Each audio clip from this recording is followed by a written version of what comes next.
झारखंड की राजनीति में आज उस वक्त एक बड़ा भूचाल आ गया जिस वक्त झारखंड के मुख्यमंत्री हेमंत सोरेन जेएसएससी सीजीएल के अभ्यर्थियों को नियुक्ति पत्र सौंप रहे थे। ठीक उसी वक्त झारखंड के पूर्व मुख्यमंत्री रघुवर दास, जो बीजेपी कोटे से आते हैं और उड़ीसा के राज्यपाल भी रह चुके हैं, वो अब झारखंड की हेमंत सोरेन सरकार पर सवाल खड़ा करते नजर आ रहे हैं। सवाल ये है कि झारखंड की हेमंत सोरेन सरकार जब अपने कैबिनेट में पेशा कानून को लागू कर रही है, उसकी नियमावली बना रही है, तो उसकी जो प्रति है, उसकी जो कॉपी है, वो जाहिर क्यों नहीं कर रही है, बाहर क्यों नहीं कर रही है। इसको लेकर काफी भड़कते नजर आए और बरसते नजर आए। रघुवर दास क्या कुछ कह रहे हैं, आइए सुनते हैं। आस्था और पीढ़ी दर पीढ़ी चले आ रहे पुराने रिवाजों का आंख मूंद कर पालन कर रही। समझ गए पांडे जी? जब 2001 के पहले पंचायत या चुनाव नहीं हुआ था, तब से जो हमारा कोल्हान में जाइए मानकी मुंडा स्वशासन का व्यवस्था चला आ रहा।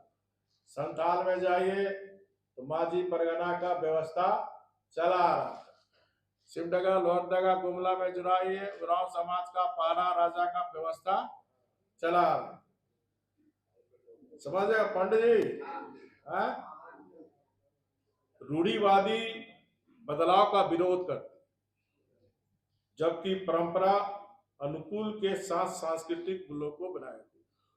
हर 10 वर्ष में परंपरा बदलती है, परंपरा बदलता रहता है, लेकिन रूढ़िवादी जो व्यवस्था और जो पीढ़ी दर पीढ़ी चलते आती है, और इसीलिए पेशा कानून में इसको रूढ़िवादी व्यवस्था को वर्णन किया। पेशा कानून आखिर बनाने के पीछे उद्देश्य क्या है?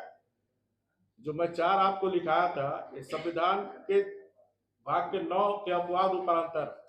देखिए, मैं पिछले वर्ष भी पिछले प्रेस कॉन्फ्रेंस जब पेशा कानून पर मैंने किया था, ये प्रश्न हमारे विपक्षी सदस्य के भी लोग उठाते हैं, तो हाथ कंगन तो आरसी क्या कहावत है ना। देखिए, पेशा कानून इस राज्य में लागू ना हो, इसके लिए कुछ अदृश्य शक्ति लगातार लगी हुई, जो 2010 से ही इस मामले को कोर्ट में ले जाने का काम करता है। जब मैं मुख्यमंत्री बना, मैं बार बार इस बात को दोहरा रहा हूं, तो हमने 2015 मैंने चीफ सेक्रेटरी और पंचायती राज सचिव को बुलाया पेशा कानून के संदर्भ में। तो अधिकारियों ने जानकारी दी, मामला हाई कोर्ट में, क्योंकि कुछ लोग जो इस राज्य में पेशा कानून लागू ना हो, रूढ़िवादी परंपरा को मान्यता ना मिले, ऐसे लोग जो 5th शेड्यूल हमारे झारखंड में भारत के संविधान ने दिया, वो चाहते थे यहाँ 6th शेड्यूल लागू, ऑटोनोमस बॉडी बने, यहाँ रूढ़िवादी व्यवस्था ना हो। हाईकोर्ट में भी वह दृश्य शक्ति हारी, फिर सुप्रीम कोर्ट गई। अंततः सुप्रीम कोर्ट ने वर्डिक्ट दी कि झारखंड में 5वीं अनुसूची ही लागू होगी, और ये जजमेंट 2017 लास्ट के 18 में जजमेंट आया, और फिर हमने 2019 में ड्राफ्ट बनाने का काम किया। कोई भी आरटीआई डालकर आप फाइल देख सकते हैं। ये 2019 से जब हमारी सरकार थी, हमने इसकी प्रक्रिया शुरू। साथ ही साथ यह भी स्पष्ट नहीं है कि ग्राम सभा की अध्यक्षता रूढ़िवादी परंपराओं या संबंधित जनजाति से दूसरे धर्म में शामिल हो गए या अन्य संप्रदाय के लोगों को ग्राम सभा के अध्यक्ष के रूप में मान्यता तो नहीं दी जा रही है। ये राज्य की जनता ये जानना चाहती है। साथ ही साथ अभी तो ड्राफ्ट आया नहीं है, लेकिन जिस तरह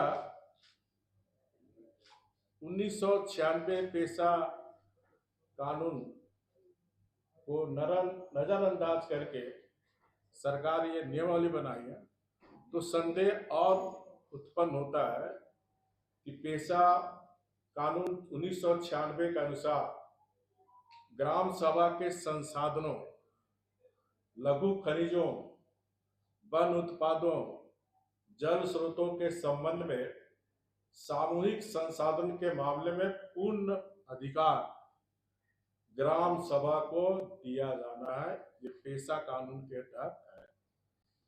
अब देखना है ड्राफ्ट में कि लघु खनिजों, बालू घाटों एवं जल स्रोतों इत्यादि के संबंध में ग्राम सभा को वास्तव में कोई अधिकार दिया गया है कि या फिर सरकार का पूर्ण नियंत्रण या पूर्व की भांति सरकार चलाती रहेगी। ड्राफ्ट पब्लिकेशन के बाद फिर मैं ड्राफ्ट पब्लिकेशन होगा फिर मैं प्रेस कॉन्फ्रेंस आप लोग के साथ करूंगा, लेकिन ये शंका अब जाहिर हो रही है, तो ये भी सरकार को अविलंब स्पष्ट करना चाहिए। जहां तक मैं मानता हूं कि राज्य सरकार के द्वारा कैबिनेट स्तर से नियमावली बनाकर वास्तव में राज्य सरकार जनजाति जनसंख्या को लॉलीपॉप दिखाने अथवा उसकी आंखों में धूल झोंकने का प्रयास किया।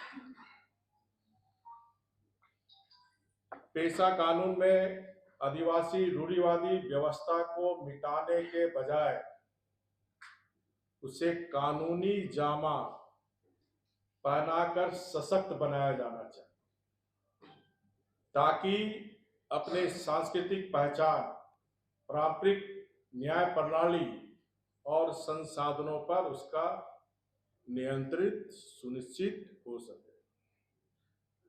एक बात हम सबको स्पष्ट रहनी चाहिए, पेशा कानून क्यों जरूरत पड़ती है।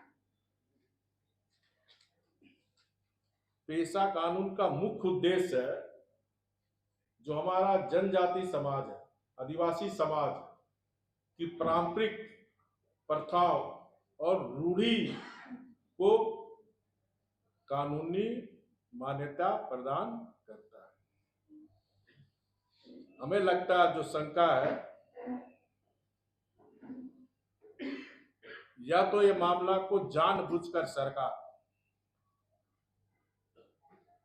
पेशा कानून बनाने में गलती कर, ताकि ये मामला फिर न्यायालय में जाए। फिर न्यायालय में जाने में लटकाव भटकाव, जो सरकार की कार्य पद्धति है, नीति है, हम लोग ने जेपीसी में भी देखा, नियमावली गलत बनाओ फिर मामला कोर्ट में गया, लटकाव भटकाव। हर मामले चाहे इसी पेशा कानून में लगातार माननीय उच्च न्यायालय के द्वारा लगातार जो काम विधायिका को करनी चाहिए, जो कार्य कार्यपालिका को करनी चाहिए, इसी तरह स्थानीय निकाय के चुनाव में भी कोर्ट के बार बार आदेश के बाद आज थोड़ी सुगबुगाहट स्थानीय निकाय के चुनाव भी हुई।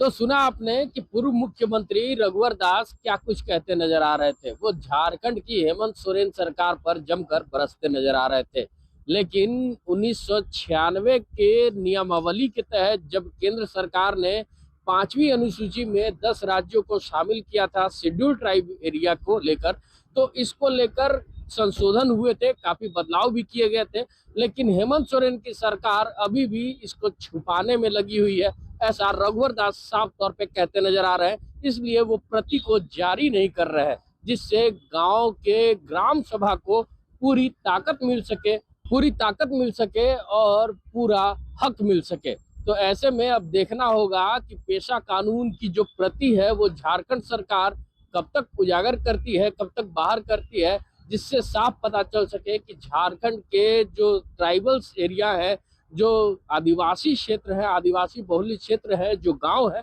उसमें कब तक इन ग्राम सभा के लोगों को पूरी ताकत मिल सकती है। ऐसे ही तमाम खबरों के साथ जुड़े रहने के लिए हमारे चैनल को लाइक एंड सब्सक्राइब जरूर करें। अमित कुमार, माई पीडीए समाचार, रांची।